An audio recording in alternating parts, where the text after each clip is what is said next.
Very good morning to all of you, my dear friends. Let us start with something called as a role of macro and micro nutrients. Okay.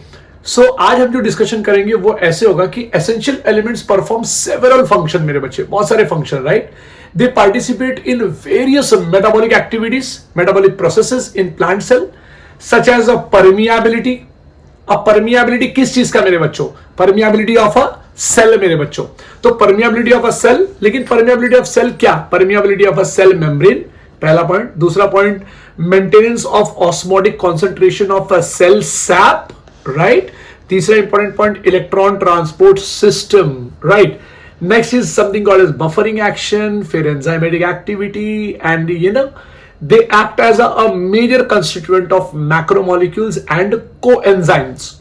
So various forms and functions of essential nutrient elements are as on the board. So जो सबसे पहला point हम लोग जो बात करेंगे मेरे बच्चों will be talking about nitrogen. You all know that nitrogen is present with respect to 78% or around the atmosphere.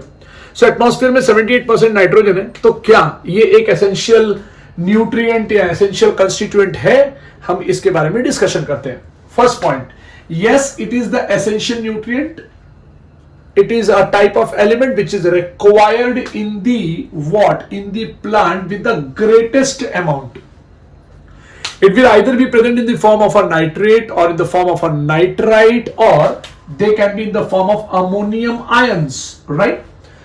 So basically nitrogen is required by all the plants अब लेकिन प्लांट के कौन से एक्टिविटी में वो सबसे ज्यादा जरूरत होता है तो सबसे ज्यादा जरूरत होता है उसके मेरिस्टेमेटिक टिश्यूज में where the rate of respiration is very high rate of metabolism is very high और दूसरा इंपॉर्टेंट पॉइंट चाहिए यहाँ पे metabolic active cell that is something called as metabolically active cell my dear so it is also very much required in metabolically active cell बच्चों nitrogen is it's a major constituent in many of the structures of a cell like it is very much important with respect to formation and synthesis of proteins pehla point it is also very much important in dealing with something called a nucleic acid like DNA and RNA right so DNA and RNA जो है वो that is something called a nucleic acid दूसरा nitrogen also very much important in something called as vitamins तो vitamins are also termed as vital amines मैं आपको ये भी बता दूं कि vitamins are very first time was discovered by German chemist Funk F-U-N-K तो ये बात आप याद रखिएगा nitrogen is also very much important in synthesis of certain hormones and the example is cytokinin my dear now let us jump to another element called as phosphorus पहला point ये कि phosphorus is absorbed by the plants from soil ये main source है दूसरा इन the form of अब phosphate अगर phosphorus मुझे लेना ही है तो मैं किस फॉर्म में लूंगा तो मेरा सबसे पहला पॉइंट होगा इन the form of phosphate ions तो फॉस्फेट आयन का मैं पहला वाला वर्ड बोलूंगा HPO4 राइट एंड H2PO4 तो ये दो फॉर्म में आयंस के फॉर्म में हम लेंगे इसको Now phosphorus is very much important and it acts as one of the most important constituent in cell membrane ये पहला पॉइंट होगा cell membrane of a cell it is also very much important for certain proteins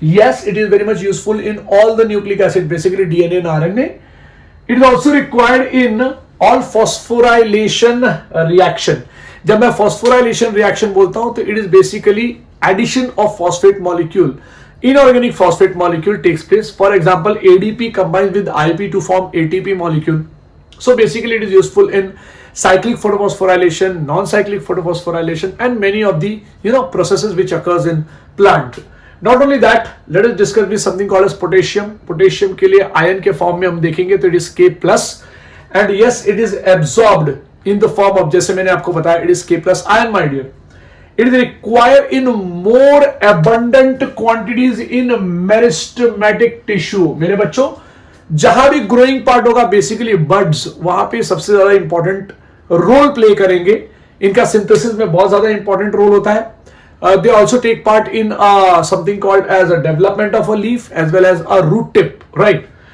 they help in maintaining cation and anion balance आप ये बात जानते होंगे balance in a cell and is involve in protein synthesis चलो तो पता चल गया potassium is also involve in a protein synthesis. K plus also plays very important role in opening and closing of stomata. So K plus is the one which maintains the osmotic balance or concentration gradient between the guard cell and the subsidiary cell. तो ये point भी आपको याद रखना है. Not only that, मैं आपको बता दूं K plus is a type of it acts as a cofactor and activates many of the enzymes, my dear. And not only that, जैसे मैंने आपको बताया था वो opening and closing of stomata में जब वो डील कर रहा है, so basically it is maintaining the turgidity of a cell मेरे बच्चों. So now what we are going to discuss is something called as calcium.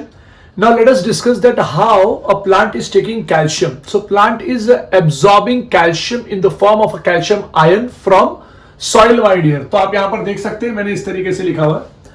Now calcium is required by meristematic tissues, ये पहला point यहां पे. And not only meristematic tissue but the differentiating tissues also. So क्योंकि cells mature होने लग रहे हैं तो they will be requiring something called as a middle lamella. और middle lamella के लिए what I require is something called as calcium pectate मेरे बच्चे. So यहाँ पर ये सबसे important point हो जाता है कि calcium is being taken in the form of a calcium ion from soil and will be used in meristematic cells as well as it will be used in a differentiating cell or a matured cell. During cell division also the calcium is being required. It is used in synthesis of cell wall. As I told, cell wall में यहाँ पे calcium pectate मतलब middle lamella बनाना है इनको, जैसे मैंने यहाँ पर लिखा हुआ है, right? Not only that, यहाँ पर एक और पॉइंट मिलेगा कि it is also needed during mitotic spindle formation, my dear. तो माइटोटिक स्पिंडल फॉर्मेशन के वक्त ये बहुत ज्यादा जरूरी होता है. जैसे यहां पर मैंने लिखा हुआ it is used in cell division, during cell division. तो सेल डिवीजन के वक्त में क्यों चाहिए, what is the requirement at that position और टाइम और point. The requirement at that time और position is that mitotic spindle बनाने के लिए वहां पे कैल्शियम का बहुत बड़ा जरूरत लगता है.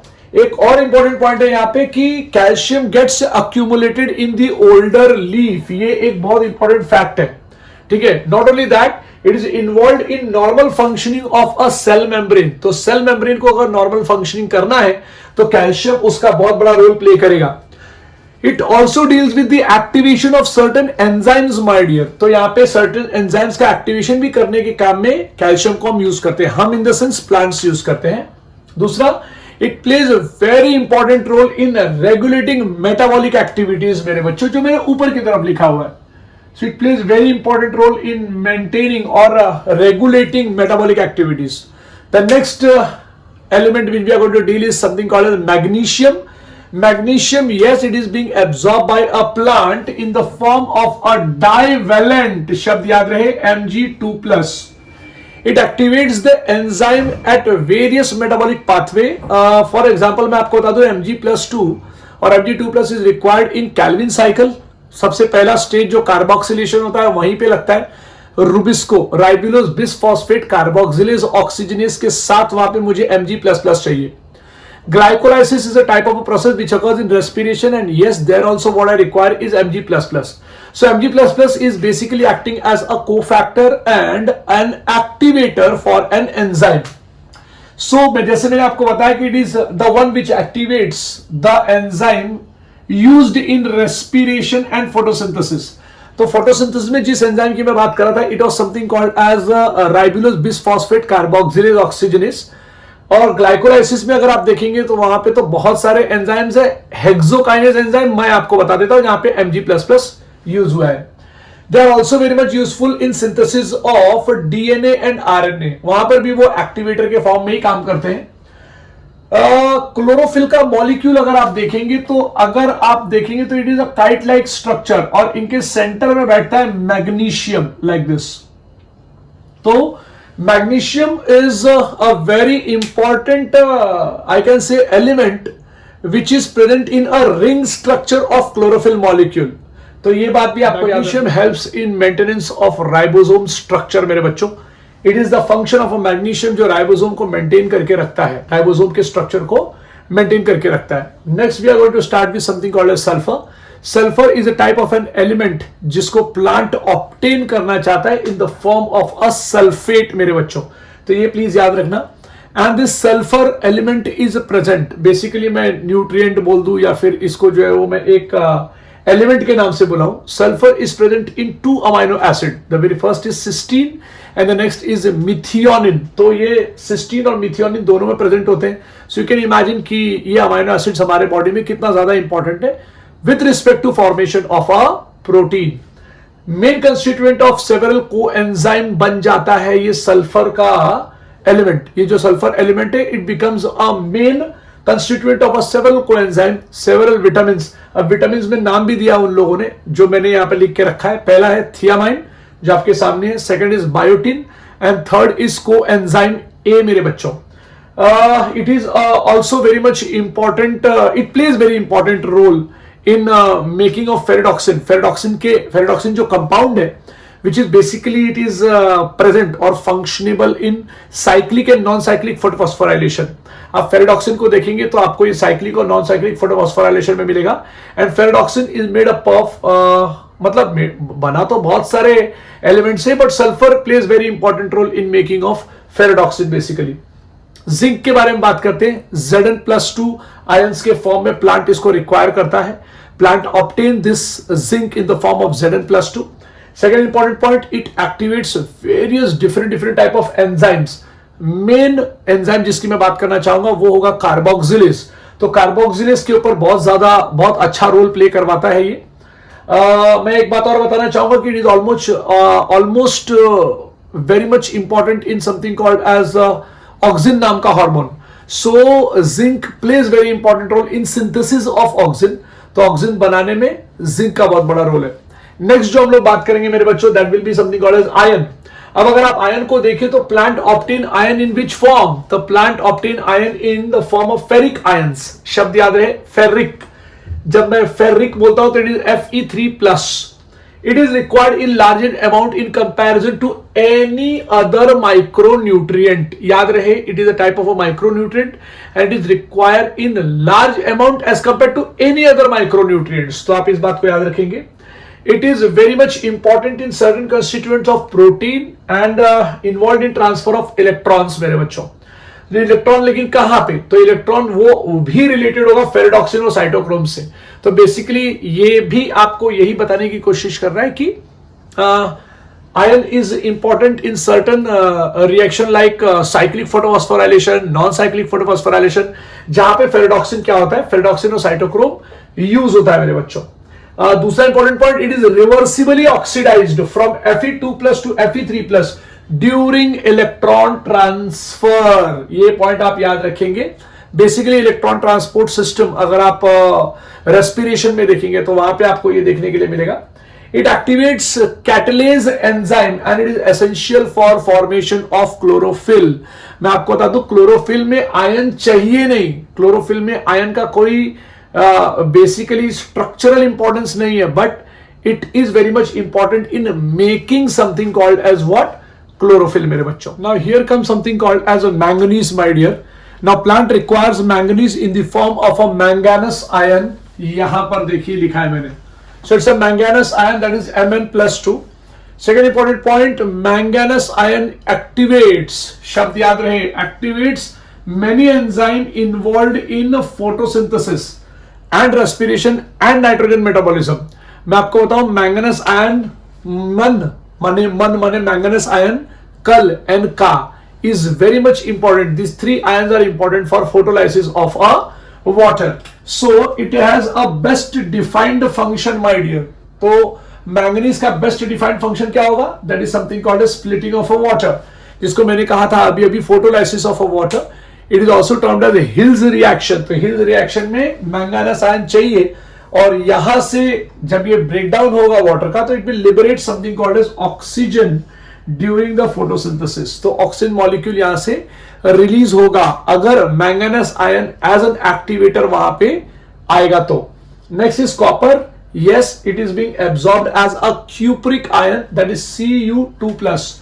It is essential for overall metabolism in a plant. माने हर मेटाबॉलिज्म में इनका रोल होगा। Like iron, it is associated with certain enzyme. अब कौन यहाँ पे associated नहीं है आप ये देखिए, but it is the one which deals with redox reaction मेरे बच्चों। माने ऑक्सीडेशन और रिडक्शन दोनों करा के देगा प्लांट के मेटाबॉलिज्म में, right.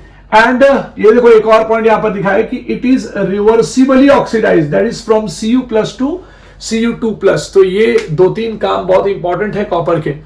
Next will be dealing with something called as a boron. Now it is absorbed as BO3 and B4O7 2- and BO3 3-, यहाँ पे ऐसे। So boron is what it is required for uptake and utilization of calcium ion. Membrane functioning में भी बहुत बड़ा role होता है boron का। पॉलन ग्रेन गिरने के बाद, स्टिग्मा पे गिरने के बाद, डिपॉजिट होने के बाद, it forms a pollen tube and formation of a pollen tube is also being maintained by something called as boron. So pollen germination is very much important. Cell differentiation, cell elongation, both of the functions is being controlled by boron, and carbohydrate translation is also being controlled by boron. We are going to talk about something called as molybdenum. So molybdenum is a type of an element जिसको plant obtains it in the form of a molybdate ion मेरे बच्चों. और जब molybdate ion देखना है तो it is MoO2+, ठीक है. So it is a component of a several enzymes, basically nitrogenase and nitrate reductase नाम का एंजाइम मेरे बच्चों. So nitrogenase और nitrate reductase नाम के एंजाइम का कंपोनेंट है ये molybdenum, and it is the one which participates in nitrogen metabolism. So nitrogen metabolism में इसका बहुत बड़ा रोल होगा जो आप आगे जाके देखेंगे. Not only that, next we are going to deal with something called as chlorine. Basically इसको हम लोग क्लोराइड एनायन या क्लोराइड आयन कहते हैं. So chlorine is absorbed in the form of a chloride anion form with something called as Na+ and K+ ions. So chlorine is important, yes और no, ये तो आपको देखने के बाद ही पता चलेगा. So it is the one which determines the solute concentration and anion and cation balance in the cell. तो दो काम एक साथ मैंने आपको बता दिया. It deals with something called as solute concentration and दूसरा एनायन कैटायन बैलेंस के साथ ये डील करता है. It is the one which is essential for water splitting reaction. आपको याद होगा रॉबर्ट हिल का Hill's reaction. So that breakdown of a water और स्प्लिटिंग ऑफ अ वाटर और photolysis of a water, right. तो photolysis of water it occurs by the help of मैंने आपको बताया था 3 एलिमेंट मन कल का. It was manganese, it was chloride ions and it is calcium ion. तो ये क्लोराइड आयन यहां पर बहुत बड़ा रोल प्ले करेगा and it is the one which जिसके हेल्प से there was a release of oxygen takes place my dear. So now we are going to talk about deficiency symptom of essential elements मेरे बच्चों. Imagine कीजिए कि आपने कोई important element plant को properly नहीं दिया तो what will happen? There will be a retarded growth in a plant. That is what being it is written here. Whenever the supply of an essential element becomes limited, the plant growth is retarded. एक concept और, the concentration of essential element below which plant growth is retarded. Please try to understand. The concentration of essential element below which the plant growth is retarded is termed as what? Critical concentration. The element is said to be deficient. किसी भी element को आप कब deficient कहेंगे? The element is said to be deficient when present below the critical concentration. माने उस plant के अंदर उस एलिमेंट का डेफिशिएंसी तब होगा जब वो क्रिटिकल कॉन्सेंट्रेशन के नीचे रहेगा. Now element has more than one functions in a single plant. मैं आपको बता दूं तो वहां पर लिखा हुआ रहेगा कि एनिमल हैज वन और more specific structural and functional role in the plants. तो ये एक से ज्यादा होता है. And in the absence of any particular element, plant shows what? Plant shows certain morphological changes. और ये changes जो है वो indication होते हैं. देखिए लिखा है वहां पे, these changes are indicative of certain element deficiency. And इसकी बात करेंगे with respect to deficiency symptoms. Deficiency symptoms varies from element to element. ये भी एक fact है कि अगर आप पोटेशियम नहीं दे रहे हैं तो closing and opening of stomata hamper हो सकता है. आप क्लोराइड आयन नहीं दे रहे हैं तो प्रोबेबली फोटोसिंथेसिस का साइक्लिक और नॉन साइक्लिक फोस्फोराइलेशन या फिर फोटोलाइसिस ऑफ वाटर नहीं अकर होगा. So some of the other problem will occur and due to which there will be a retardation in a growth of a plant takes place. So the और एक बात और बता दूं मैं कि the effect of that problem will disappear if you provide that type of element as early as possible. So and they disappear when deficient element is provided to the plant. और अगर इसका deprivation continue रहा तो there will be a death of a plant. It will eventually lead to the death of a plant. So the part of a plant that shows the deficiency, मेरे बच्चों याद रखो, the part of a plant that shows deficiency symptoms depend upon the mobility of the element. मेरे बच्चों बहुत important point, it depends upon the mobility of the element in plants. So for element they are actively mobilized. Please याद रखना मेरे बच्चों, and they have to be mobilized within the plant and exported to young developing tissues. बात याद रखिए मेरे बच्चों, अगर किसी प्लांट में, किसी प्लांट के लीफ में प्रॉब्लम हो रही है, if the leaf is becoming old, ऐसे मौके पे ऑल द एलिमेंट और एलिमेंटल न्यूट्रिएंट्स और essential element, all of them will move to that part जहां पे वो यंग लीव्स प्रेजेंट है मेरे बच्चों. सो द डेफिशिएंसी का problem it occurs where, it occurs first in something called as older tissue. For example, deficiency symptom of nitrogen, potassium and magnesium. Please याद रखो, deficiency symptom of nitrogen, potassium and magnesium are visible first in senescent leaf. Now what do you mean by senescent leaf? The aged leaves बोल सकता हूं मैं. In the older leaf, biomolecule containing these elements are broken down, making these elements available, mobilizing to the younger parts. तो basically ये plants बहुत wise होते हैं. जब इनके प्लांट के बेसिकली जब लीव्स जब ओल्ड हो जाते हैं या फिर वो इनएक्टिव होने लग जाते हैं, so they transfer their mobile elements to the other younger part. So ये डेफिशिएंसी आपको सबसे पहले कहां दिखना चालू होगी? ये डेफिशिएंसी आपको सबसे पहले दिखना चालू होगी older part of a plant में. So the deficiency symptom tends to appear first in young tissues whenever, ये मैं दूसरी स्टेटमेंट लेने जा रहा हूं, the deficiency symptom tends to appear in young tissue whenever the element is relatively immobile. मेरी बात ध्यान से सुनिए प्लीज. अगर कोई एलिमेंट रिलेटिवली इमोबाइल है और वो ट्रांसपोर्ट नहीं हो पा रहा है from the mature organ to the young part, please try to understand. The deficiency symptoms tends to appear first in a young leaves और यंग टिश्यूज. कब? जब whenever the element is relatively immobile and are not transported out from the mature organ.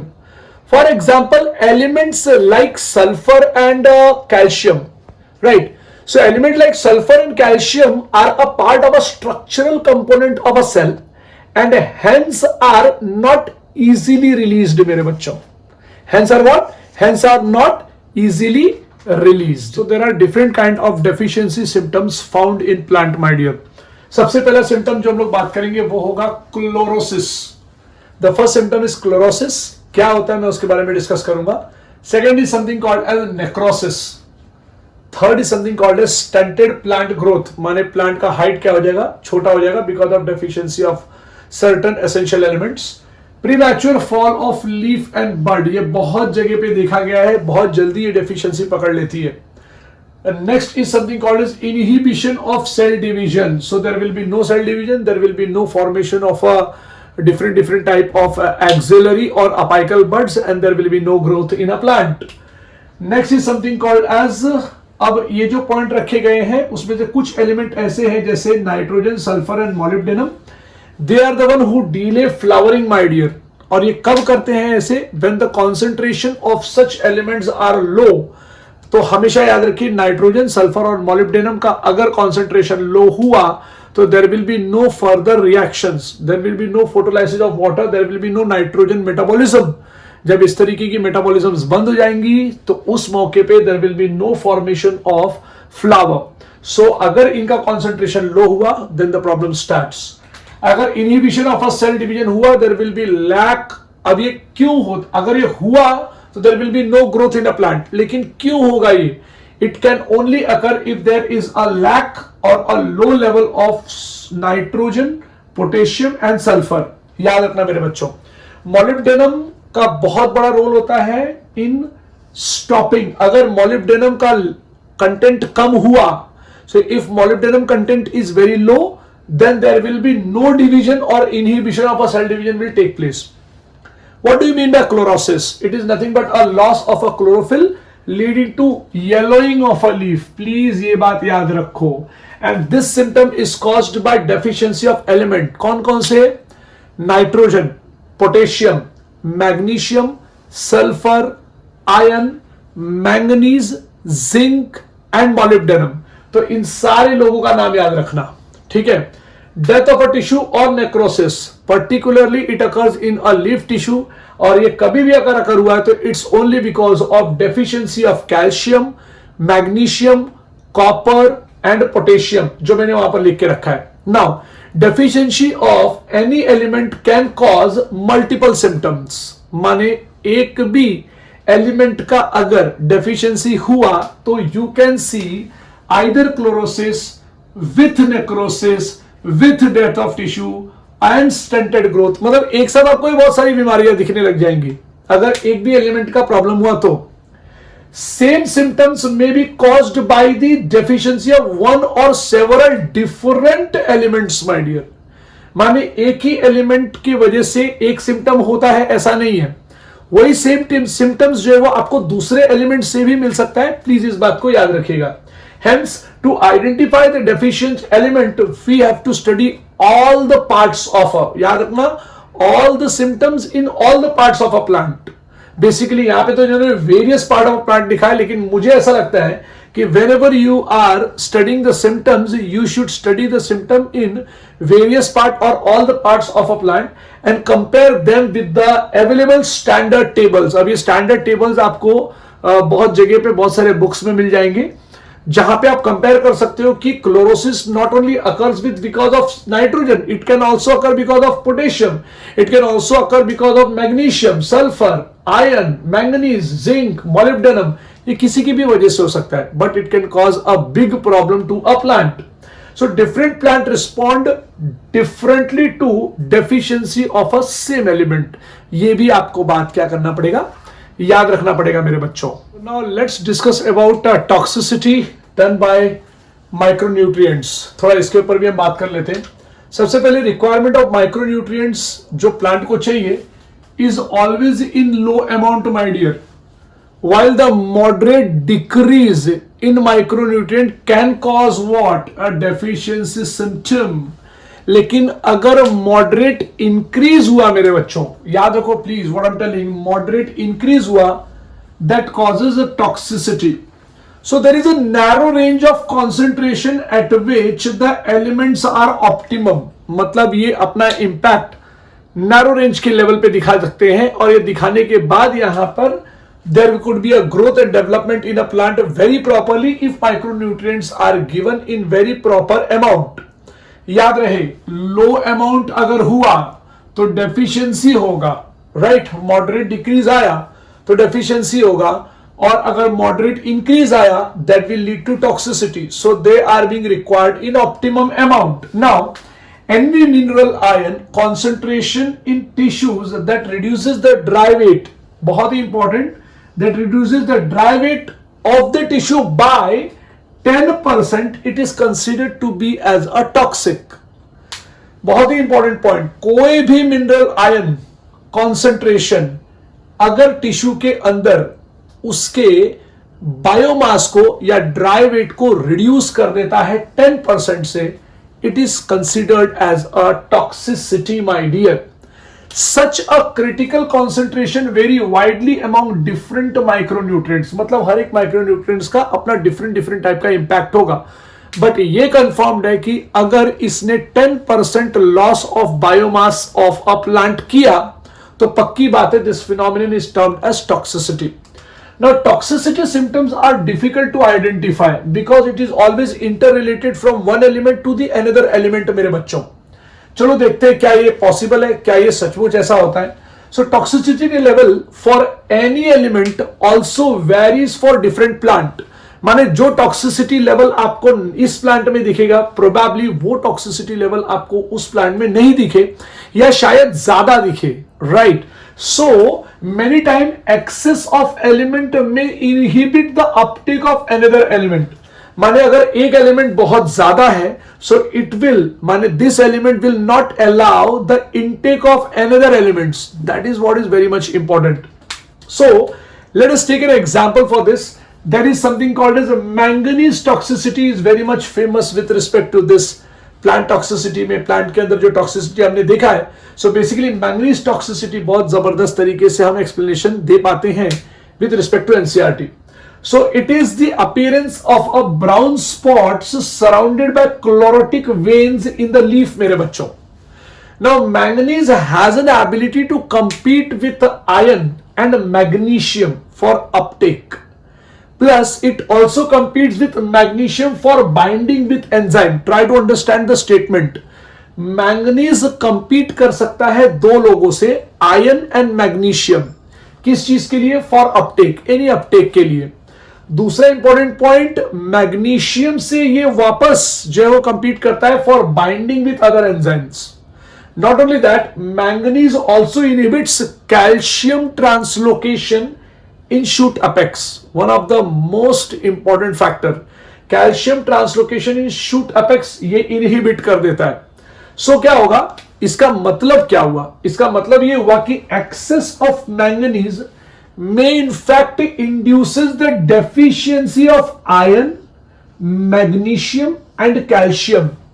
मतलब if manganese increases, there will be a decrease or there will be a problem related to iron, magnesium and calcium. Thus what the symptom for manganese toxicity may be actually a deficiency symptom of the three, that is iron, magnesium and calcium. मेरे बच्चों, तो आपको यह बात समझ में आना चाहिए कि यहां पे हमने जो टॉक्सिसिटी की बात की है, इसके अंदर दो तीन पॉइंट्स बहुत ज्यादा इंपॉर्टेंट है. पहला पॉइंट तो ये कि अगर टॉक्सिसिटी मुझे देखनी है तो मुझे यह देखना होगा कि प्लांट टिश्यूज का या प्लांट बॉडी का ड्राई वेट 10% से गिरे जा रहा है बिकॉज ऑफ सर्टन एलिमेंट और because of certain mineral ion. So this is the first point.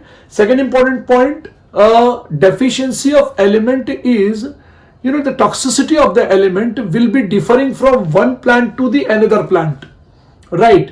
Not only that, if one element increases in the amount, no doubt it can decrease the uptake or intake of other elements like iron, magnesium and calcium, and that element is something called as what? Manganese. So manganese toxicity पे NEET में question आने के chances बहुत ज्यादा है.